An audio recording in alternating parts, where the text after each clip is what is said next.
Olá pessoal, tudo jóia? Esse vídeo vai trazer um breve resumo aí sobre uma temática extremamente importante aí para ser trabalhada, que é as desigualdades sociais e com ela a exclusão socioespacial, tá? E para começar então a falar de exclusão e desigualdades, temos que trazer à tona aí um termo extremamente importante, né? De suma importância aí, que é a segregação. Tá? Então vamos ver aí o que significa esse termo. Então ele corresponde à ideia de separar, marginalizar, isolar contato, distanciar algo ou alguém que é considerado diferente. Então, segregar ele é um conceito aí extremamente forte na sociedade. Tá? E com isso, né, a segregação social aí, o sócio no sentido sempre dentro da sociedade, né, mostra de fato aí uma separação espacial de um grupo de pessoas. E isso por diversos fatores, né? Se a gente for analisar e observar em nosso entorno, por exemplo, né, fatores aí, questões raciais, poder aquisitivo, questões religiosas, questões étnicas, acesso à educação, nacionalidade, ou qualquer outro fator, né, que possa servir como meio de discriminação, para discriminar alguém, né? O próprio, né, discriminar algo, cultura, né? Então, com a consolidação do capitalismo como sistema econômico há alguns séculos, né? Primeiro, né, o capitalismo aí comercial, através do metalismo e do mercantilismo, né? A partir do século XVI, com as grandes navegações, com o fim da Idade Média. Então, o capitalismo vai trazer à tona aí uma nova percepção. Tá? E esse capitalismo comercial ele se estende aí até meados do século XVIII, com a Revolução Industrial, lá por volta de 1770, na Inglaterra, na Bélgica, né? E começa então com a Revolução Industrial o capitalismo industrial. E uma grande mudança aí na organização social, ela vai vir à tona, né? Com tudo. E a sociedade então passou a ser dividida basicamente em duas classes. A dos capitalistas, né, que são os proprietários dos meios de produção, que são as indústrias, comércios, grandes propriedades rurais, bancos e por aí vai, né, tudo que possa gerar riqueza.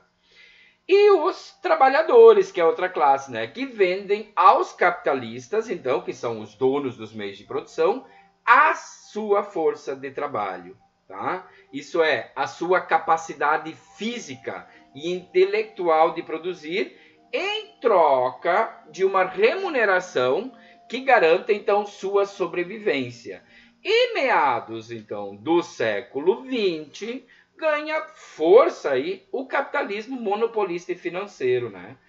Retratando muito bem a nossa atualidade, aonde o ser é o ter, que o capitalismo traz com muita força no século XX e está aí permeando, né, entre as sociedades atuais do sistema capitalista. E essa divisão, então, da sociedade imposta pelo sistema, né, pelo capitalismo, ele provoca uma significativa desigualdade social. Então, onde a maior concentração de renda e capital fica concentrada, então, nas mãos de poucos. E em uma visão mais generalizada, aí, as desigualdades sociais são mais acentuadas nos países subdesenvolvidos e mais brandas nos países desenvolvidos, né? Onde o IDH tem um equilíbrio entre a população, né? O Índice de Desenvolvimento Humano, ele é mais equilibrado entre a população, tá? Então, as desigualdades sociais, aí, por sua vez, elas são motivos de discriminação muito comuns em sociedades capitalistas. Então, a diferença de poder aquisitivo tem a capacidade aí de separar grupos, fazendo com que grupos economicamente mais ricos, né, ocupem regiões distintas daqueles que vivem em condições de pobreza. Dá para destacar aí na forma de como se fosse um ciclo, né? Onde as desigualdades geram segregação social e a segregação ela acentua a desigualdade, principalmente aí dos espaços ocupados, né?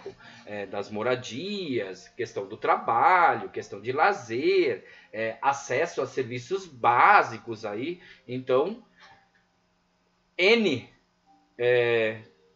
exclusões aí acabam acontecendo, né? E se observarmos nas cidades brasileiras, em cada uma, onde nós moramos, inclusive, né? Nas áreas urbanas aí, e essas exclusões não é só na área urbana, né? Ela vem também para o campo, ela vem para as áreas agrícolas, né? A gente pode notar, ou você pode notar, que existe pelo menos um bairro ou uma região onde moram apenas pessoas de maior poder aquisitivo, né? Enquanto outras regiões são habitadas por cidadãos mais pobres. E entra na jogada aí a especulação imobiliária, por exemplo, né? Que no momento que determinada casa ou prédio com um valor X e não Y é construído, acaba definindo muitas vezes o preço dos terrenos, imóveis próximos, né? Criando áreas bem definidas ou pré-definidas para determinado grupo social. Tá? Então, a especulação imobiliária fica muito atenta, né, a essas questões para lucrar mais dentro do sistema.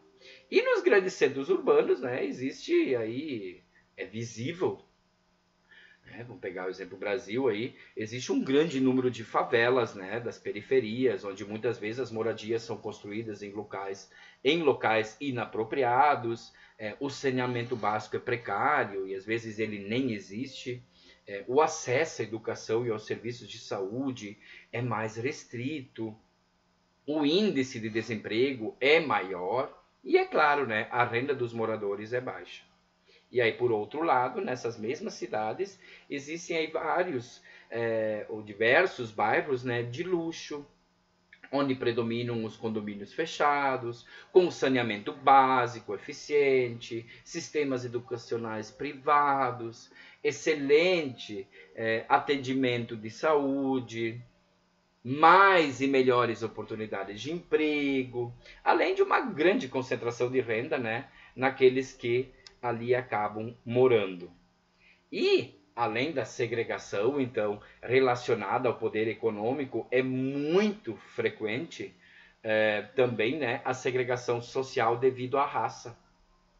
Esse tipo de segregação ele ocorre quando pessoas de uma determinada raça são proibidas, né, de frequentar, por exemplo, locais públicos, como escolas, clubes, restaurantes, entre outros ambientes de lazer. E aí, com isso, eu quero destacar, aí eu vou trazer um grande destaque, né, de segregação, que provavelmente todos aí já ouviram, leram, ouviram algum vídeo e filme.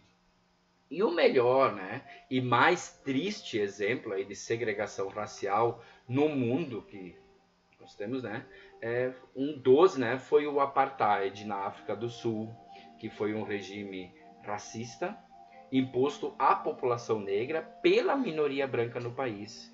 E isso foi oficializado aí em 1948, né? E com esse regime, então, os negros eram obrigados a viver em regiões isoladas, não tinham direito de voto, não podiam circular em determinadas áreas das cidades, eram proibidos aí de se relacionar com pessoas brancas e também de frequentar os mesmos lugares, né, que brancos.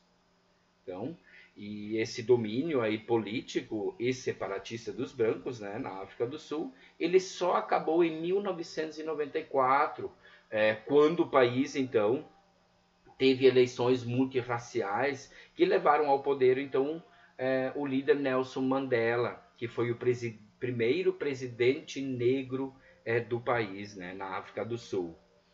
E a gente também tem que saber que é fato.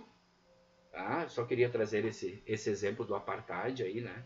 E também temos que ter noção, né, que é fato que como fruto das desigualdades e da segregação surge uma exclusão social muito grande, que pode ser aí definida como o extremo da marginalização, onde os grupos socialmente excluídos são privados de praticar seus direitos básicos como cidadãos, vivendo em situações de pobreza, né, extrema, de falta de moradia, de desemprego, de má distribuição de renda, né, muito forte nos países subdesenvolvidos, da falta de acesso à educação, né, privado ao conhecimento para as pessoas, e a saúde, né, e de analfabetismo gritante aí, né, com porcentagens altíssimas, né. No Brasil, trazer um pouco o nosso país, né, os piores índices de exclusão social são os das regiões norte e nordeste, né, com algumas exceções aí.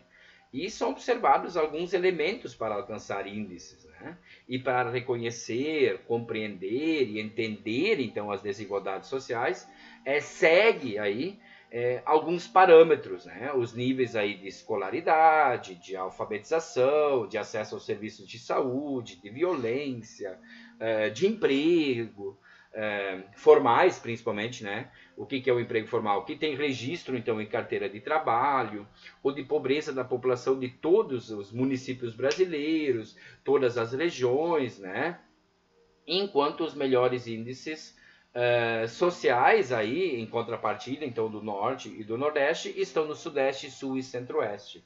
E essas desigualdades que permeiam, então, essas regiões brasileiras, elas têm suas origens principalmente na herança histórica de ocupação do território e no desenvolvimento das atividades econômicas. Então, dentro dos ciclos históricos desenvolvidos ao longo desde a conquista, né, e da colonização, da pré-colonização, colonização, né, depois independência, né, Brasil Império, Regência, Segundo Império, né, período republicano, então da República Velha, nós tivemos vários ciclos econômicos e esses ciclos eles vão focando sempre em regiões diferentes. Isso vai trazendo uma diferença no desenvolvimento econômico, social e também na ocupação, numa desigualdade socioespacial, tá? E também, para terminar aí, precisamos ressaltar, né, e ter consciência que o contexto de desigualdades existentes não é só no Brasil, mas ele é no mundo todo, tá? E mostra e demonstra uma necessidade e uma exigente reestruturação que seja capaz de corrigir essas divergências econômicas, né, e sociais e banir com isso a exclusão de grupos sociais, pois nos grupos sociais somos seres humanos e não apenas números. Tá? No entanto, também sabemos, se cuidarmos e observarmos, né, apenas a nossa volta, que é algo bem simples de fazer, que essa necessidade não tramita na mesma direção dos interesses do sistema capitalista, né, e financeiro mundial. Daí que vem a dificuldade de mudar esse cenário. Abraço, gente.